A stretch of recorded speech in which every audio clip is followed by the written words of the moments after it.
The Tucson real estate market is in a really strange place right now. And honestly, for homeowners, it may be one of the most misleading markets I've seen in a long time. I've been a realtor right here in Tucson, Arizona for 27 years. And what we have been seeing this past February is a market full of contradictions. The headlines say one thing, the real life experience buyers and sellers are having, that's often a very different story. So, if you've been thinking about selling, if you're a buyer trying to make sense of this market, or especially if you're one of the many Tucson homeowners who needs to sell your current home in order to buy your next one, you need to watch this whole video. Because today I'm breaking down the myth versus the reality of what's actually happening in our market. We're going to talk about the numbers that sound good on paper, but don't tell the whole story, the mistakes inexperienced agents are missing, and what I believe is coming next in the Tucson market over the next few weeks and months. And trust me, that part matters. Welcome back to Ripley's Real Estate Group's Market Update. I'm Michelle Ripley, and I'm glad you're here. My goal in these deeper market updates is simple: to give you clarity, confidence, and the truth about what's really happening so you can make smart decisions for your family. Because the numbers, they're just numbers until you know how to interpret them. In a market like this, interpretation is everything. So let's dig in. Let's start with the number that is creating the most confusion right now, inventory. We're sitting at just 3.26 months of supply, and on paper, every headline and every textbook wants to call that a strong seller's market. But I'm here to tell you, based on what is actually happening on the ground in Tucson every single day, that is way too simplistic. And frankly, it can be a dangerous assumption because the biggest mistake a seller can make right now is thinking, oh, inventory is low, so my house should sell quickly and for top dollar. Well, not necessarily. What we really have right now is a two-tier market, and the difference between those two tiers is dramatic. The top tier is made of homes that are beautifully presented, updated, clean, polished, staged well, nice improvements, move-in ready, and emotionally compelling. Those homes are getting attention, they're getting offers, they're creating urgency. But then there's the second tier, and that's where a lot of homes fall. These may still be good homes, but maybe they need work. Maybe the roof is old. Maybe the HVAC is on borrowed time. Maybe the finishes feel dated. Maybe the presentation just isn't strong enough. And for those homes, it feels very different, much like a buyer's market. Today's buyers are picky. They are cautious, they're informed, and they're absolutely doing the math on future repairs, inconvenience, and out-of-pocket costs. In fact, on our team, we are seeing this play out over and over again. We have solid listings, good homes, sitting longer than expected with no glaring reason other than they simply didn't hit that top tier standard buyers are responding to right now. That's the paradox. Maybe you're thinking, Michelle, if buyers are this picky, then why are some homes still getting multiple offers? And that's a great question. A recent report from Homes.com showed that first-time homebuyers are making up the highest share of purchases we've seen in nearly a year. So yes, there is still real activity in this market, but it's concentrated. And our team is seeing it too. Team member Stacy has recently been in several multiple offer situations, really two just in the last couple of weeks. But they had something very important in common. They were all well-presented homes priced under $500,000. That's the sweet spot. That's where we're seeing the strongest pressure from first-time buyers who are determined to get into the market and are competing for the best options they can afford. Under $400,000, even sweeter spot. So yes, if your home is beautifully prepared and priced in that range, you may feel like you're in a red-hot seller's market. But if your home is priced higher or needs work or doesn't show as the obvious best choice, you're probably not going to feel that same urgency at all. That's why lumping this market into one neat little headline just doesn't work. And that brings us to pricing, because pricing matters right now more than ever. More than ever. The median list price for new listings is $398,500, while the overall active median is $399,900. That tells us something important. The market is rejecting overpriced homes quickly. Buyers are not out there generously overlooking bad pricing. Not in this market, not with this level of selectivity. If you overprice from day one, you risk missing the most important window of attention your listing will ever have. And once buyers start wondering what's wrong with it, you're playing defense instead of offense. And here's the frustrating part.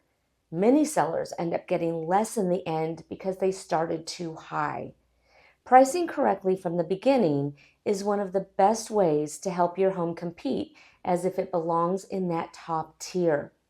This matters so much that we created an entire video on it called The Pricing Mistake Home Sellers Regret Most.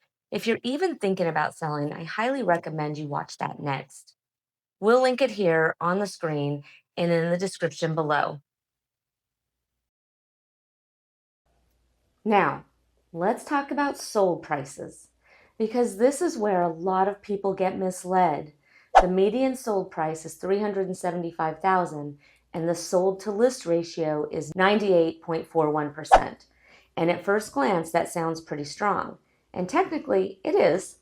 But there's an important piece of the story that many sellers don't know. And frankly, many less experienced agents don't explain it well enough. And that's seller's concessions. Seller concessions are costs the seller agrees to pay on behalf of the buyer. Things like closing costs, loan fees, or money to help buy down the buyer's interest rate. This doesn't even include repair costs that sellers often make.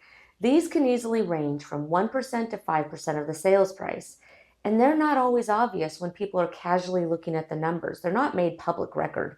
So, let's say a home sells for $400,000 and it looks like a strong sale on paper. Maybe it closed at about 98% of list price, which sounds pretty decent, and it normally would be. But if the seller also paid 3% in concessions, that's $12,000. So, while the public-facing number may look respectable, the seller's actual bottom line is much lower. And that is exactly why headline numbers do not tell the whole story. Even for homes in the top tier, buyers are still negotiating. They're just negotiating in more sophisticated ways. That's why true market analysis is not just about looking at what a property sold for. It's about understanding what the seller actually walked away with. Big difference. Now, I want to share something with you that you're not going to see in a typical public market report. This is boots on the ground insight from what we're seeing in our own business right now. Yes, inventory is still relatively low today, but I believe we're on the front edge of a meaningful shift. Let me explain. Personally, I have an abundance of new listings that are expected to hit the market over the next 2 weeks to 3 months. People are planning early. And based on the conversations I'm having, the activity I'm seeing, and the season we're entering, it feels like there is a wave of inventory building behind the scenes, just waiting to hit for spring. Maybe not a trickle, more like a release valve. So, what does that mean? If you're a seller, it means your best opportunity to sell with the least amount of competition may very well be right now. Because once more listings hit the market, buyers will have more choices, more leverage, and more reasons to hold out for the prettiest house on the block. And if you're a buyer, this could be encouraging news. More options may be coming. But more options also means more noise, and you'll still need a strategy to separate the truly good opportunities from the homes that only look good at first glance. So, how do you win in a market this divided? For my sellers, the strategy is all about one thing: creating a plan that positions your home as the obvious choice. That may mean pre-listing inspections, strategic updates. It may mean staging or cleaning up deferred maintenance. It definitely means smart presentation, and sharp pricing. And yes, it also means building a strategy that accounts for the real possibility of concessions, because pretending those don't matter is not a strategy. For my buyers, it starts with preparation and clarity. First, we want you fully underwritten or fully pre-approved so you can compete from a position of strength. Then we get crystal clear about what kind of opportunity you're really after. Do you want the turnkey, beautifully finished home that may come with competition? Or are you open to a home with a little less polish and where we may be able to negotiate repairs, pricing, or concessions in your favor? There is no one-size-fits-all answer right now. This is a market that rewards strategy, timing, preparation, and honest analysis. And believe me, who you work with matters, absolutely. As you can see, this is not a simple market. It is nuanced, it is contradictory, and it requires far more than just reading headlines or glancing at a few stats online. So whether you're buying, selling, or trying to sell one home so you can buy the next, this market requires a thoughtful, customized plan. And that's what we do. So if you've been wondering what your next move should be, if you're unsure how your home would compete in today's market, or if you simply want a confidential conversation about your options, we'd love to help. Reach out to me directly at michelle@luxuryazre.com. And if this video was helpful, make sure you watch our pricing video next, the pricing mistake home sellers regret most. Until next time, I'm Michelle with Ripley's Real Estate Group, and remember, who you work with matters. Believe it.